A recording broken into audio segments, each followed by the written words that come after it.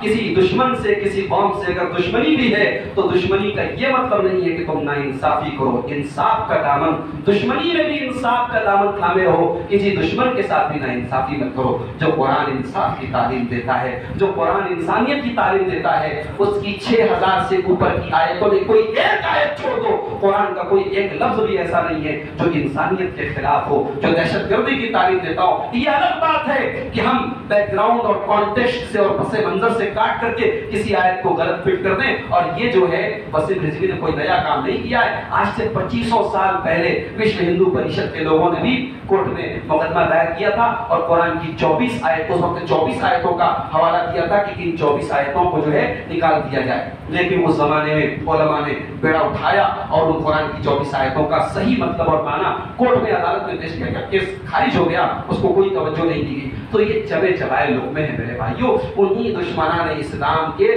چبے چبائے لقموں کو یہ آدمی جو ہے اس وقت پھینک کر کے شہرت حاصل کر رہا ہے۔ ہمیں اور آپ کو کیا چاہیے کہ اس موقع پر ہم قرآن کے ساتھ اپنا تعلق ہم دیکھیں کہ قرآن کے ساتھ ہمارا تعلق کیا ہے، قرآن کو ہم کتنا پڑھتے ہیں اور کتنا اپنے گھر والوں کو قرآن کو پڑھاتے ہیں۔ اگر ہم صرف اتنا طے کر لیں کہ کچھ نہیں، ہم صرف روزانہ ایک ہی آیت صحیح ہم قرآن کی پڑھیں گے اور قرآن کی اس ایک آیت پر ہم عمل کرنے کی کوشش کریں گے، اگر ہم اتنا عزم کر لیں تو انشاءاللہ اس کی برکت ہم اپنی زندگیوں میں محسوس کریں گے۔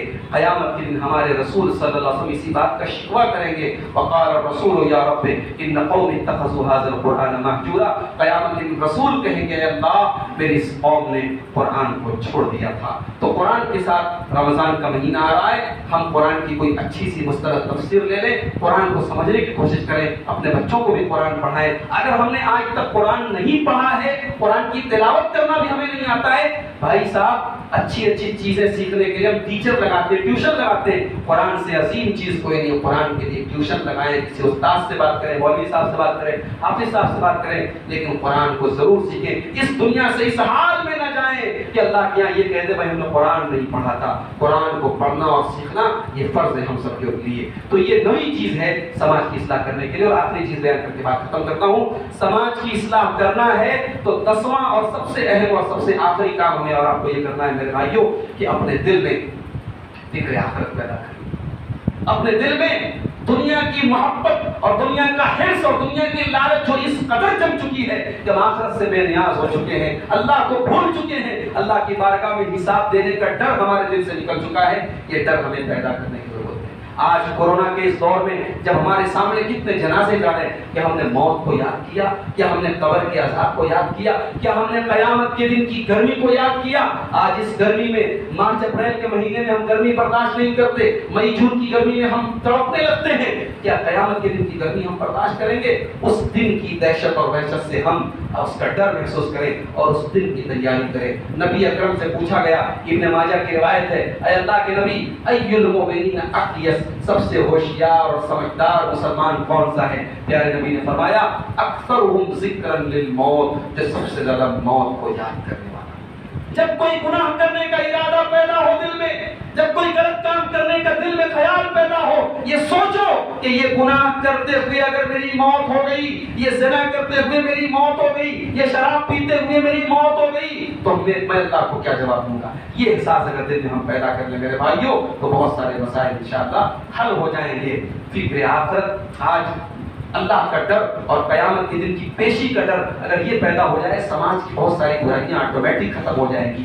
ناپ تول میں کمی اور کرپشن اور بےایمانی یہ عام چیز ہے۔ اللہ تعالیٰ نے قرآن میں فرمایا وَيْلٌ لِّلْمُطَفِّفِينَ الَّذِينَ إِذَا اكْتَالُوا عَلَى النَّاسِ يَسْتَوْفُونَ وَإِذَا كَالُوهُمْ أَوْ وَزَنُوهُمْ يُخْسِرُونَ أَلَا يَظُنُّ أُولَٰئِكَ أَنَّهُم مَّبْعُوثُونَ لِيَوْمٍ عَظِيمٍ يَوْمَ يَقُومُ النَّاسُ لِرَبِّ الْعَالَمِينَ کہ اے ناپ تول میں کمی کرنے والوں، اے ڈنڈی مارنے والوں، اے لوگوں کے ساتھ بےایمانی کرنے والوں، کیا تم بھول گئے کہ ایک دن آئے گا جس دن تم اللہ کی بارگاہ میں کھڑے ہو جاؤ گے اور تمہیں اپنے اعمال کا حساب دینا پڑے گا؟